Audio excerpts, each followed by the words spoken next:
Madam ने आज एक स्टोरी लगाई अपने इंस्टा अकाउंट पर। सबसे पहले 3 सवाल, नया कलेक्शन कब आने वाला है, टीकेआई कब स्टार्ट होगा, और लास्ट में बहुत सारे क्वेश्चन मार्क के साथ में न्यू कलेक्शन। ऐसे लगा है जैसे टाइगर रिटर्न फिर दोबारा आने वाली हो। ये किसी भी चीज को कब बंद करते हैं कब चालू करते हैं पता ही नहीं चलता। और सच में ये क्वेश्चन जो किसी ने पूछे हैं तो उसके अगले कैप्शन में लिखा गया है कि हमने आपकी सारी बातें सुनी, हर्ड यू। तो इसका मतलब तो यही निकलता है। पर ये बताइए ये सारी चीजें पूछी किसने आपसे?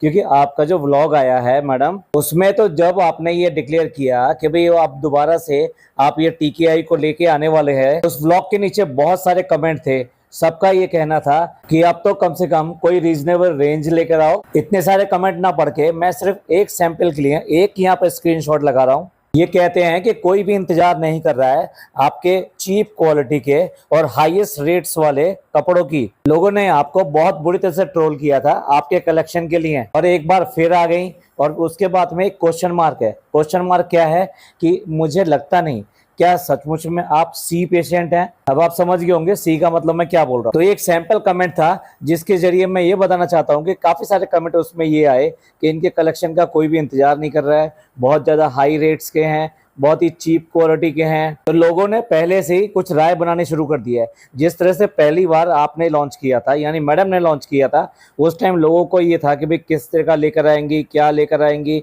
क्या रेंज लेकर आएंगी। वो बात दूसरी है कि इनके जितने भी इससे पहले वाले प्रोजेक्ट्स थे वो पूरी तरह से फेल रहे और मुंह के बल गिरे। ये सब जानते हैं उसके बारे में, एक एक के बारे में क्या बताएं, छोड़ देते हैं उसके बारे में। अभी के बारे में बात करते हैं। अभी की बात ये है, मैडम एक बार फिर अपने जो लेवल को लेकर आने वाली हैं, इसीलिए उन्होंने ये स्टोरी डाली है जिसमें ये 3 क्वेश्चन रखे, फिर अपने आप ही जवाब भी दे दिया कि हमने आपकी बातें सुनी और अब जल्दी ही आने वाला है। उसके बाद में टाइटल नेम, और उसके बाद में इतनी सारी क्लिपिंग जो थोड़ी सी ब्लर करके लगाई गई हैं, जो शूट किया गया है, ये सारा का सारा मैडम ने शूट किया है। मतलब यहाँ उन ब्लर फोटो से भी लग रहा था कि कोई और नहीं है, वो सारे शूट मैडम ने किया है। यानी इस बार का जो कलेक्शन आने वाला है वो मैडम की तरफ से आने वाला है।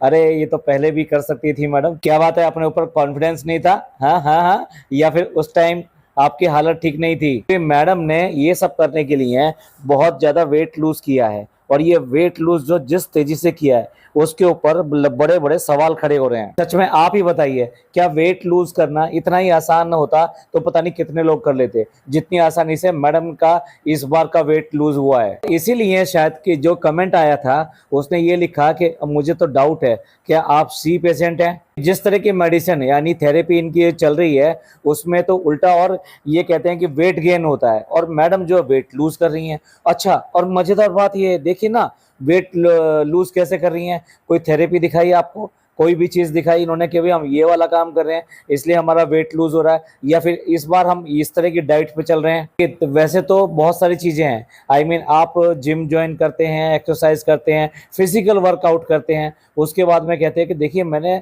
डाउन किया है, मैंने अपना वेट लूज किया है। कई सारे ऑपरेशंस वगैरह ये भी करा सकते हैं। कई तरह के ऑपरेशंस होते हैं जिसके बाद में आप अपना वेट जो है आसानी से लूज करते हैं। आसानी से तो खैर वो भी नहीं होता, बट उससे वेट लूज होता है। 3-4 और थेरेपी भी हैं कि जिसकी वजह से वेट लूज होता है। लेकिन इसके अलावा आजकल काफ़ी इंजेक्शंस वगैरह चल रहे हैं जो डायबिटीज़ 2 में यूज़ किए जाते हैं। वही इंजेक्शंस आजकल वेट लूज करने में भी ले लिए जाते हैं। तो मैडम आपने बताया नहीं आपने किस तरह से वेट लूज किया है। क्या वेट लूज करना बिल्कुल भी इस तरह की चीज़ नहीं है जिसके ऊपर डिस्कस किया जाए, या जिसके ऊपर आपको थोड़े से पॉइंट्स और दे दिए जाएं जो आपको हमेशा कमी पड़ती है जिन पॉइंट्स की? यहाँ कुछ भी क्लियर नहीं है, क्योंकि अगर मैडम कुछ भी जिम कर रही होती, ट्रेडमिल कर रही होती, कभी ट्रेडमिल करते हुए भी नहीं दिखाया, तो उसके बाद में भी इनका वेट लूज हो रहा है और इतना ज़्यादा लूज हो रहा है। तो कोई एक्टिविटी, डिफाइन एक्टिविटी ना इन्होंने दिखाई है ना बताई है। तो फिर लोग हैं, तो फिर वो दूसरी बात के ऊपर बात करेंगे। यानी जो हमने बात करी सर्जरी की जिससे कि वेट लूज किया जा सकता है, तो लोग इस बात में कह रहे हैं कि मैडम ने जो सर्जरी कराई है वो वेट लूज करने के लिए ही सर्जरी कराई है। It has a pre plan. Madam को गॉल ब्लैडर का तो प्रॉब्लम था जो जनाब ने आके बाद में बताया। मतलब ये सेकेंडरी चीज बन गया गॉल ब्लैडर।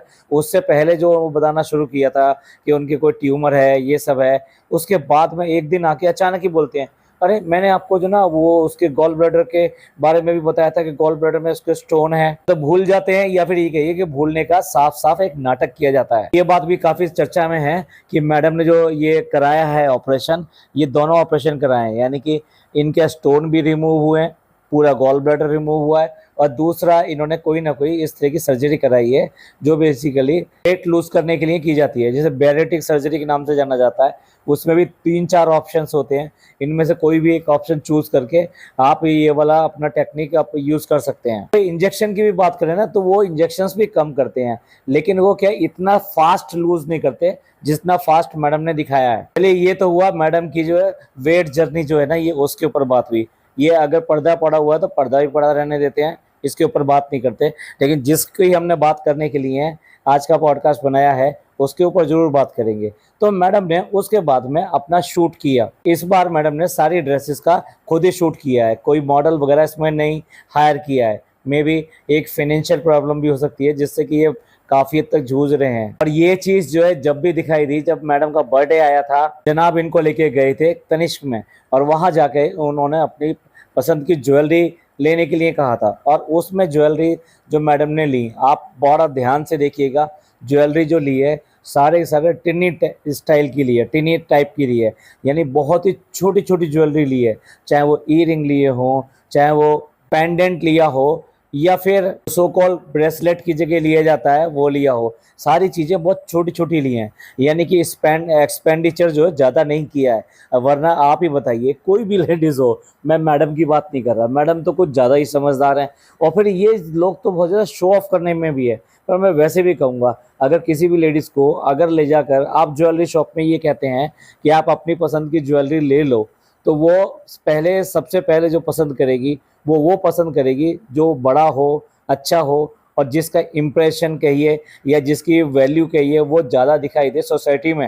हाँ, अगर वहाँ पे कोई मनी प्रॉब्लम हो तो वो डेफिनेटली अपने हस्बैंड को ज़रूर कंसल्ट करेगी, क्या मैं ले सकती हूँ ये। फिर अगर कोई ऐसी बात है तो वो कन्विंस करने की कोशिश करेगी, नहीं इस बार तो मुझे ये दिला ही दो, तुमने आज तक जो है मुझे कुछ नहीं दिलाया है और तुम मुझे नहीं दिलाते हो, सॉरी। ये अक्सर जो वाइफ से सुनने को मिलता है सभी लोगों को, तो बस वही जवान पर भी आ गया। वहाँ मैडम ने कहने वाली बात यह है कि वहाँ पर मैडम ने कोई भी इस तरह का भारी भरकम या कोई एक ही चीज़ भारी ले लेती ना, वो कोई भी चीज़ उन्होंने भारी नहीं ली। उन्होंने जैसे शगुन करते हैं ना, शगुन का काम किया कि ठीक है आप मुझे यहाँ पर लेकर आए हो और मेरे को वही करना है जो हमने प्री डिसाइडेड है, क्योंकि फाइनेंशियल कंडीशन आज की डेट में इनकी अच्छी नहीं है। जो भी इन्होंने सर्जरी वगैरह ये सब जो कराया है, ये आई डोंट थिंक इंश्योरेंस वगैरह से गया है। क्या है कि जब आपके पास बहुत सारा पैसा होता है ना, तो तब आप ये चीज़ ऑप्शन जो ट्राई भी नहीं करते हैं। बहुत सारे लोग इंश्योरेंस कराते ही नहीं है, मेडिकल इंश्योरेंस नहीं कराते हैं। बट मैं तो इस व्लॉग के माध्यम से भी आप सबसे कहना चाहूँगा, आपका जो भी लिमिटिंग है उसके अकॉर्डिंग मेडिक्लेम जरूर कराएं। इनका काफ़ी ज़्यादा एक्सपेंडिचर हुआ, जो भी इनकी अभी बीमारी हुई थी, जो सर्जरी हुई थी उसमें काफ़ी हद तक हुआ। और 12 दिन अगर ना मतलब सर्जरी वगैरह में जो हुआ, चलिए वो वन टाइम था, it may be a good amount, but उसके बाद में 12 दिन अगर आप किसी भी हॉस्पिटल में, वो भी प्राइवेट रूम में बॉम्बे में रुकते हैं, तो आपका खर्चा काफ़ी ज़्यादा आने वाला है। तो इसलिए इन्होंने बहुत ही कंजर्वेटिव वे में या ये कि बड़े स्टाइल में मैडम ने बिल्कुल भी शो ऑफ नहीं किया और बिल्कुल अपने चेहरे पे कोई ऐसी बात आने नहीं दी। अच्छी एक्टर है भाई, सही कह रहा हूँ ना मैं। इसलिए ये समझदारी दिखाना तो एक अच्छी बात है। यहाँ मैडम की तारीफ करनी पड़ेगी। अपने फैमिली और अपने कंडीशंस को देखते हुए एक्सपेंडिचर करना चाहिए, उसमें ज़्यादा दिखावा नहीं करना चाहिए, जो कि हमेशा ये करते आए हैं, लेकिन इस बार नहीं किया है। तो गुड मैडम, आपने एक वाइफ वाले पूरे पॉइंट कमा लिए। चलिए ये निश्चित हो गया इस सब से कि अब लेवल जो आने वाला है TKI लेवल आएगा, उसका कुछ नया कलेक्शन तैयार किया है। लेकिन जिस तरह के कमेंट्स मैंने सारे उस पर पढ़े, उससे ऐसा लगता है कि लोग पहले से ही ऑफेंड हैं, उनको बहुत ज़्यादा उम्मीदें नहीं हैं, और ख़ास तौर से सबसे ज़्यादा तो रेट से सबसे ज़्यादा सवाल जो आए थे वो रेट के लिए आए थे। अब देखने वाली बात यह है कि मैडम का जो ऑब्सेशन था, जो ड्रेस में लेस ज़रूर होनी चाहिए, वो ऑब्सेशन अभी भी रहेगा, या इस बार तो पिछली चीज गलतियों से कुछ सीखेंगे।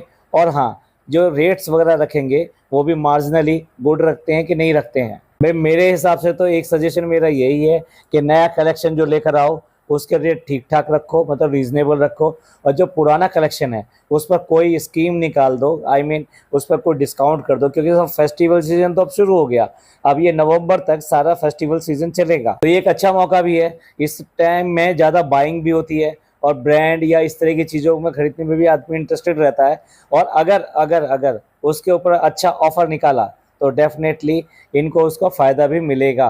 देखने वाली बात यह है कि कई बार ये चीज़ें ईगो पे ले ली जाती है, जो कि इनके साथ होता भी है। तो अगर ईगो पे रह के इन्होंने पुराने कलेक्शन को निकालने की कोशिश नहीं करी तो भाई आप समझ लीजिए कि नया कलेक्शन भी निकालना इनको मुश्किल हो जाएगा। हमने ना केवल ये जो फोटो शूट कराया था ये एडवर्टीजमेंट के लिए, अपने कलेक्शन को प्रमोट करने के लिए बनाया, उसके साथ साथ इन्होंने और भी फोटो शूट करवाया है। इसमें ये प्रोफाइल बनाई है और वो प्रोफाइल जो है गई भी है। और इसीलिए इनके बर्थडे में आपने देखा होगा संदीप सिकन को। संदीप सिकन जो हैं वो डायरेक्टर थे, जो इनका लास्ट सीरियल था कहाँ हम कहाँ तुम। सॉरी अगर मैं नाम बोलने में, सीरियल का नाम बोलने में गलती कर गया हूँ तो माफ़ कीजिएगा, पर शायद यही नाम था और उसके डायरेक्टर ये थे। तो अब ये हवाएं हैं कि वो सीरियल दोबारा से उसका रीमेक सेकंड सीजन आने वाला है। और मैडम जो है वो पूरे जोरों पर हैं कि किसी तरीके से इनको फिर दोबारा से काम मिले, इसलिए इन्होंने अपना फ़ोटोशूट करवाया था और सबके पास गया था। और आप ध्यान दें तो इस बार का जो व्लॉग था इनका, वो बिल्कुल भी जो इनका बर्थडे का जो एक रूटीन रहता है, एक रिचुअल रहता है कि ये लोग जाते हैं होटल में और वहाँ पर जाकर पूरा खाना वाना खाते हैं, केक काटते हैं, सब करते हैं। और वो पूरा पूरा व्लॉग बनाता, सारे हर एक कोई एक एक व्लॉग उसका डालता है, पूरी तरह से इवेंट को कैश ऑन करता है। लेकिन इस बार तीनों में से किसी ने भी उसके बारे में ज़्यादा नहीं दिखाया, क्योंकि वहाँ पर थोड़ा प्रोफेशनली कोशिश की गई परस्यू करने की कि जो इनकी प्रोफाइल बनी है तो अगेन आने वाले टाइम में इनको दोबारा चांस मिले। यही वजह है कि मैडम ने काफ़ी जो है वेट लूज किया है। देखा जाए तो इन्होंने पिछली बार जब लॉन्चिंग करी थी तो अपना बिजनेस जो रन कर रहे थे वो अनएथिकल वे में रन कर रहे थे। प्रॉपर स्टाफ नहीं था, जो स्टाफ रखा हुआ था उसको साथ में हरेसमेंट चल रहा था। आपने देखा ही होगा, एक ने इनके ऊपर पूरा का पूरा यूट्यूब पे छापा था। उस बेचारी लड़की को उसके काम के पैसे भी नहीं दिए गए और 10-11 दिन अपने ही घर में रखा उसको। प्रोफेशन से फैशन डिजाइनर होते हुए भी उसको कोई भी ढंग का काम नहीं दिया गया। इस बार अगर अपनी गलतियों से सीख कर प्रॉपर वे में करेंगे तो शायद मैडम को कुछ फ़ायदा हो सके। मैडम का जो ये व्लॉग था इसमें ना केवल इन कपड़ों के लिए, इनके रेट्स के लिए, इनके क्वालिटी के लिए बात की जा रही थी, दूसरी तरफ जो बात की जा रही थी वो इस बात के लिए की जा रही थी, मैडम के रिलीजन को लेके लोग बाग बहुत ज़्यादा ऑफेंड है। ये जो व्लॉग के नीचे कमेंट आए ये सारे एक पर्टिकुलर कम्युनिटी के ज़्यादा थे, जिसके लिए मैडम पहले जिससे बिलोंग करती थी। जबकि आज इन्होंने एक और फोटो पोस्ट करी है जो कि रक्षाबंधन के ऊपर है, फैमिली फोटो इन्होंने एक पोस्ट करी है, उसके ऊपर दोनों टाइप के कमेंट्स हैं, बहुत ज़्यादा ऑफेंड कमेंट है। यानी कि उसमें मुस्लिम्स भी कर रहे हैं कि भाई तुम ये क्या कर रहे हो, ये हमारे इस्लाम में नहीं है, ये इस तरह की चीज़ें कैसे कर सकते हो। दूसरी तरफ जो है हिंदूज़ जो हैं वो भी कमेंट कर रहे हैं इस बात के लिए कि ये क्या है यार, तुम अपना धर्म भी भूल चुके हो, ये क्या तरीका हुआ मनाने का। अगर मनाना है, रक्षाबंधन मनाना है तो तरीके से मनाइए, पूरी तरीके से कुमकुम लगा के थाली के साथ में और वो आरती करके, ये सारी चीज़ें पूरी करके जो रस्म रिवाज होते हैं वो उसके तरह हिसाब से करिए। आज दोनों तरह के कमेंट हैं। मैं बस सैंपल के लिए 1 या 2 ही कमेंट लूँगा। ये कमेंट देखिए अपनी स्क्रीन पर। ये कहते हैं कि आप हिंदू हैं और आपको अपना धर्म नहीं छोड़ना चाहिए था। मैं बस इतना ही कहूँगी, बाकी तो आपकी सोच है, आपकी मर्जी है और वो आपको मुबारक। शादी आप किसी से भी कीजिए और किसी भी तरीके से कीजिए, शादी के बाद में अपना धर्म छोड़ना या दूसरे को किसी को ये कहना कि वो अपना धर्म छोड़ दे, इस बात के लिए से मनाना, ये बहुत ही गलत बात है। तो ये एक सैंपल कमेंट था इस बात को दिखाने के लिए कि किस तरीके से लोग ऑफेंड हैं इनकी इस सब हरकतों से, क्योंकि ये बेसिकली देखा जाए तो ना इधर साइड का करते हैं ना उधर साइड का करते हैं। कहीं ऐसा ना हो जाए कि इनके व्यूअर्स नाराज हो जाएं और इनके किसी भी कम्युनिटी के व्यूज जो है कम हो जाएं। एक और थोड़ा इससे मिलता जुलता सिमिलर कमेंट है। ये लिखते हैं, पहले तो बहुत बड़ी बड़ी बातें करते थे कि हमारे घर में अल्लाह भी है और भगवान की तस्वीर भी है, और अब शादी होने के बाद में और बच्चा होने के बाद में तो ऐसा लगता है कि घर के अंदर सिर्फ जीवन जो है वो सिर्फ और सिर्फ अल्लाह है। कम से कम कभी तो भगवान को याद कर लीजिए। सावन है, सावन की कम से कम शुभकामनाएं दे दीजिए। कम से कम कुछ तो दिखाइए कि आप हिंदू हैं। अरे आपसे अच्छी तो कम से कम गोपी बहू ही है। उनका हस्बैंड भी एक मुस्लिम है, पर उन्होंने अपना धर्म नहीं छोड़ा, उन्होंने अपना कस्टम नहीं छोड़ा, और ना ही उन्होंने अपने पति को बोला कि वो अपना धर्म छोड़ दें। वो अपने कुरान पढ़ते हैं और ये अपनी रामायण पढ़ती है। ये होता है असली प्यार। दूसरी तरफ के कमेंट देखें तो वो भी बहुत सारे हैं। उन्होंने बहुत सारी जगह पे अस्तगफिरुल्लाह रखा है, और उन्होंने ये कहा है कि भाई आप इस तरह से क्यों करके धागा बांध रहे हो, क्यों करके इस तरह से आप दूसरे त्योहार मना रहे हो। ये तो मैडम ने जो बड़ी बड़ी बातें की थी ना शादी से पहले, जब ये नच बलिए के मंच पे थी, वो सारी सारी बातें आज लोग इनको याद दिला रहे हैं। इस तरह से इन्होंने 3 साल पहले अपना पूरा पूरा रूप बदला था। पहले ये सब कुछ करते थे, दिवाली भी दिखाते थे, होली भी दिखाते थे, सब कुछ करते थे, मतलब पूरे भारतीय थे। लेकिन अब ये पूरी तरीके से एक साइड चले गए हैं और दूसरी साइड को ओनली टच करते हैं, ज़्यादा उसके बारे में बात नहीं करते। तो चलिए तैयार हो जाइए। मैडम के आइदर चीप या ये कहिए कॉस्टली कपड़े कर लिए हैं, या फिर मैडम का एक नया रूप आपको देखने को मिलता है कि वो अपनी पुरानी गलतियों से सीख कर इस बार कुछ नया लेकर आती हैं। आपका इस सब के बारे में क्या कहना है, प्लीज़ कमेंट करके ज़रूर बताइएगा। ये पॉडकास्ट आपको अच्छा लगा हो तो प्लीज़ लाइक कीजिए, सब्सक्राइब कीजिए, शेयर कीजिए। थैंक यू, धन्यवाद, शुक्रिया।